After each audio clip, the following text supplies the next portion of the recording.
Well, welcome along to the Timeform Sporting Life Weekend Best Bets. David Ord joined by Ben Linfoot and Andy McLaren to look ahead. Last week, Scoop, we had Super Saturday. This week is lukewarm Saturday. That's okay. Yeah, it's listen, we can't have it brilliant every week, can we? We need these lower key weeks, and we've got a classic in Ireland, the Irish Oaks, and the Weatherby Super Sprint at Newbury, which isn't everyone's cup of tea, but it's a big field and a good betting race.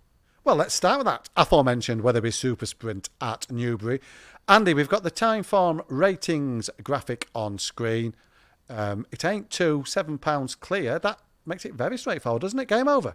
Pretty much, yeah, Dave. 19 two-year-olds burning down the Newbury Straight. A competitive race in theory, but that's not what the ratings say. We've got It Ain't Two, topped by £7, as you can see on the screen there. She was a really good second to Asterius at Sandown last time. That's a call too, I think Archie Watson thinks quite a lot of. He's got Group 1 entries. He ran really well at Royal Ascot prior to that as well. The performance was backed up by a good time figure there as well. She clocked a 1:16 time figure, which not just on form, she's top on form and she's top on time in the Super Sprint on Saturday. And with just 8 stone 7 on her back, I think a repeat of that performance at Sandown last time will make her very hard to beat for Hugo Palmer and Oisin Murphy. Scoot, we have got the video of that Sandown race featuring It Ain't Two. In the sort of orange silk second from the right there, the winner in the red cap, the famous Wathen red cap. What did you make of this performance? Yeah, it's a good effort, and it's obviously a standout effort in the super sprint, especially when you consider the weight she's carrying. I mean, Asterius there in the Wathen red cap. He's a good colt, isn't he? I think Archie Watson thinks a lot of him. He was 5th at Royal Ascot in the Norfolk Stakes and bounced out of that to justify some hefty bets, I think, at Sandown this day, because he was sent off at 6-4 and put in a fantastic performance. And to get closest to him, length and a quarter behind, I thought It Ain't Two stepped up on all of her previous form as well. And if she runs to this sort of figure at Newbury on Saturday, it's gonna be hard to beat her, I must admit. And she's been well found enough in the market. It Ain't Two at around 3-1, but you can absolutely see why she's such a short price favourite. Vangagar's second in, Scoop, brings Royal Ascot form to the table. What do you make of him? Yeah, I think he might be the natural pace horse in the race. I think he's got a lot of speed. He showed that at Chepstow first time out when winning in the middle of May, and then he showed it again at Royal Ascot last time when leading the bigger group on the far side, and he was probably on the wrong side of the track that day and did well. He was only beaten just over 3 lengths in 5th, and that was a good performance, and I think he could be the one that takes them along again on Saturday. His draw, we'll touch on that in a minute when we get the pace map up. His draw on the far side amongst the low numbers might be a question mark for him.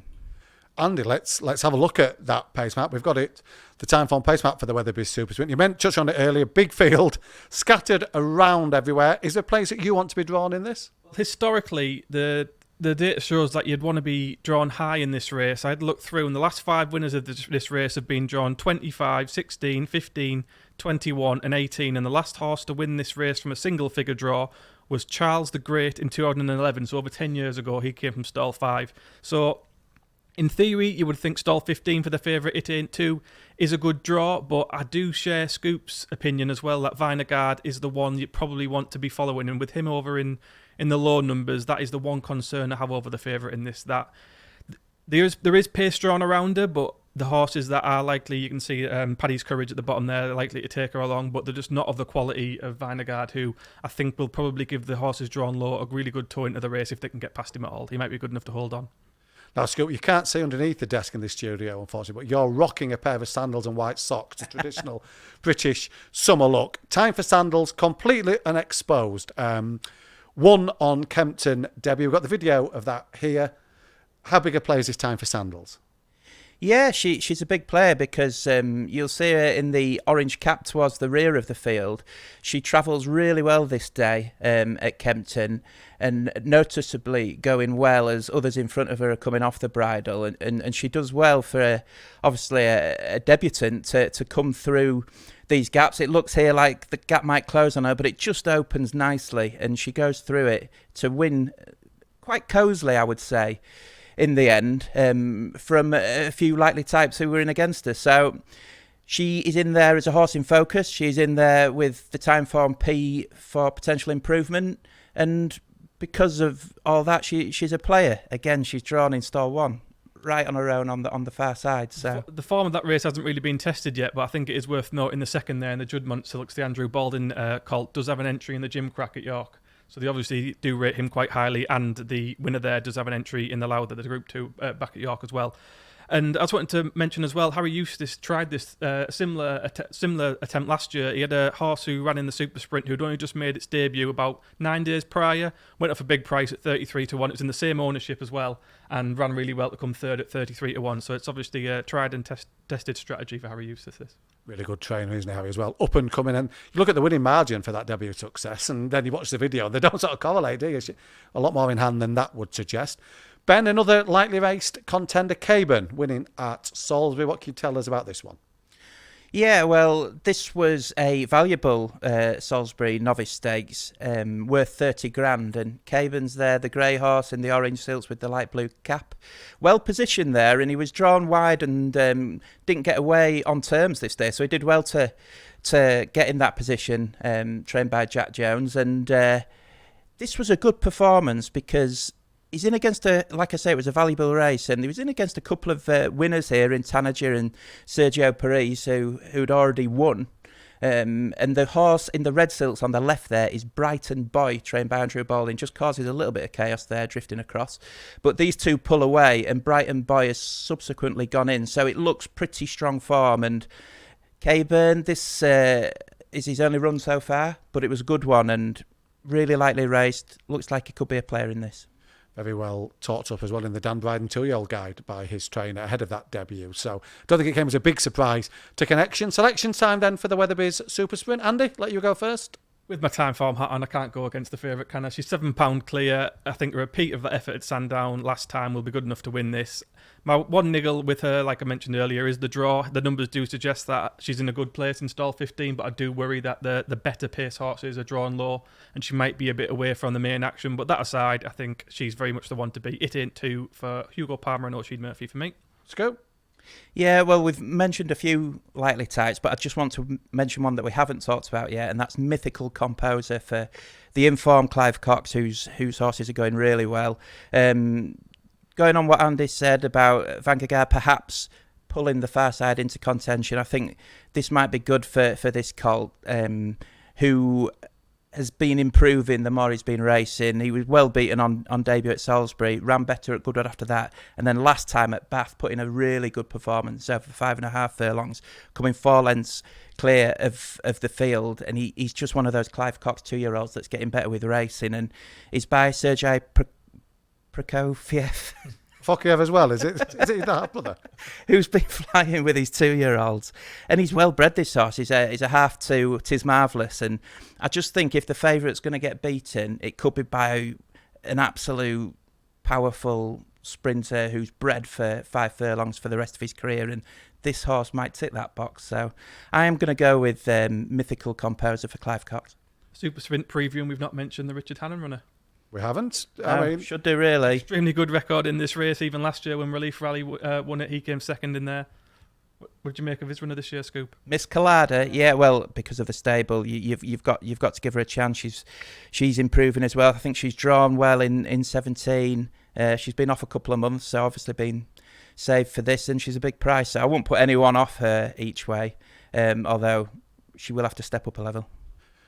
Let's cross the Irish Sea then to the Curragh for the Juddmonte Irish Oaks. Sadly, we've lost the Betfred Oaks heroine. She's out. She's been retired following a setback. We have got the Epsom third running, Andy, and we're going to get the time from ratings graphics up on the screen, and she comes out on top. But unlike the Weatherby Super Sprint, this is very, very tight. Yeah, it looks a wide open renewal of the Irish Oaks, doesn't it? You've got a lot of different form lines clashing here. You've got War Chimes, who's top there, like you said, coming from the Epsom race. She was third there. The form hasn't worked out great so far. You've got the Ribblesdale 1-2 in Port Fairy and Lava Stream. I know you were speaking on the Nick Luck podcast earlier, Dave. It does seem weird, doesn't it, how close those two were matched on their Ascot form and how well Lava Stream travelled through the race, yet she's double the price of Port Fairy. It does seem a bit of an unusual one. You've got Content coming in here after taking on the older fillies last time. She was a really eye-catching, staying on third behind Blue Stocking and Emily Upjohn, two of the highest-rated fillies in Europe. That was a really good run from her. Death's Dream coming from the French Oaks. Purple Lily representing the Irish Guineas form.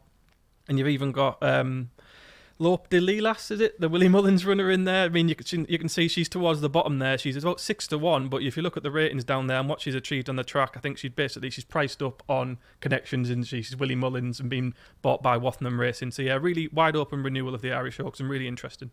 Check out Spotting Life social channels and YouTube for an interview with Patrick Mullins about their run. A fascinating insight on how the training regime differs, or maybe doesn't differ, with the big jump stars and a prospective classic filly at Close Sutton. Scoot, a lot of the build-up talk around what Ryan Moore was going to ride. Bit of a, not necessarily a googly, I mean, there's only a pound between them, but he's gone for Content. Would you, as his agent, have stuck him on that one, Scoot? I don't think I would have done. I think I would have gone for Port Fairy. I think the Ribblesdale form could come to the fore here, and she's obviously a strong stayer. I thought she did really well to win at Ascot and get on top of Lava Stream going up the rail in the closing stages, and I think she improved for a little break since Chester. I think she improved for the first time Visor, but I think the real stamina test that she got at Ascot over 1.5 miles on a stiff track really suited her, and she just looks like an Irish Oaks filly to me. And I was a little bit surprised that Ryan Moore's on Content. I thought it was a perfectly fair run last time in the Pretty Polly behind Blue Stocking and Emily Upjohn, but she was obviously getting £12 that day, weight for her age, and I thought she might have been a little bit flattered, and I'm not convinced she's an absolute cast iron stayer at 1.5 miles. So now Port Fairy's drifted out a little bit on the back of the jockey bookings, I'm quite tempted to have a go on her. Best bet then. What's going to win? Oh, what's the bet, sorry, for the Juddmonte Irish Oaks? Ben, you can go first with this one. Yeah, I'm going to go Port Fairy. I thought it was a really good run at Royal Ascot, and Wayne Lorden's on board, but we've seen O'Brien second strings win races like this plenty of times. So, yeah, Port Fairy for me. Andy? I think Ryan Moore was picked right. I'm really interested in this Content. She's bred in the purple, isn't she? Galileo out of Mecca's Angel. How many times over the last, God knows how many years, the Galileo dynasty, have we seen his progeny improve as they step up in trip and encounter better ground? And that was her first run at 10 furlongs last time, going up another 2 furlongs. Who knows how much improvement's in there again. The way she was, you think she was just ridden to pick up the pieces, I think, Scoop, but for me, she was staying on really well at the end. I think there's a lot more to come from her as she goes up further in trip. She is probably well enough found in the market now. I do think she's the one to beat, but if we're talking where's the bet in the race, I think the Ribblesdale form, I just can't understand the price discrepancy between the first and second there. So I think if Danny Tubhope can hold on to Lava Stream a bit longer, I think she'll get the better of Port Fairy this time, and I think she's the overpriced one in there at 10-1. Interesting race, the Juddmonte Irish Oaks. You've got about another 70 you could pick from for your best bets. Last week you and Matt went for the same race, Scoop. Mm-hmm. How did you won? You came out on top in the private duel. Well, it should have won. Well, it didn't win. It should have won. Could have, would have, should have. Last word of a fool, as somebody famously once sang. Andy, I'll let you go first. Go on, what's your best bet from elsewhere for Saturday? Best bet. She won't be a fancy price, but I think Believing will win the Sapphire Stakes on the Irish Oaks undercard at the Curragh. She's on her last 3 runs, she was really impressive at Haydock before finishing 4th in the 2 Group 1 sprints at Royal Ascot. George Boy sending her over to take on the Irish. Billy Nash might disagree, but I don't think the Irish sprinters are up to much, and a repeat of any of the last 3 runs with Ryan Moore book should be enough to take this Group 2. She's around 6-4 at the moment, and I think anything even money or bigger is a good price. Scoop. I am taking on David Ord's Weekend View, and I've got one in the Summer Play Handicap Chase at Market Raising. Well, Paris Encore for me, for Nicky Richards. I think this horse improved massively for going up in trip to 2.5 miles for the first time. Last time in the Perth Silver Cup Handicap Chase. I think that's good form. He beat one of Dan Skelton's that day, and one of Peter Bowen's 2 good summer jumpers. And he travelled so well moving up in trip, and I think it's unlocking some serious improvement in him. He's only gone up £3 as well. So you associate Bowen and Skelton and Fergal O'Brien with these summer handicap chases, don't you? But Nicky Richards has got a fair record himself. So at 10-1, Paris on Car in the 3:15 market racing. There you go. Might well finish second to Boomborn in that market racing feature. Thanks to Ben and thanks for Andy. Best luck with your own weekend selection. And we'll be back next week to look ahead to, well, it's a proper day's racing. It's the King George at Ascot and a big day at York too, with the Sky Bet Dash and the Sky Bet York Stakes, where we might just see the return of economics.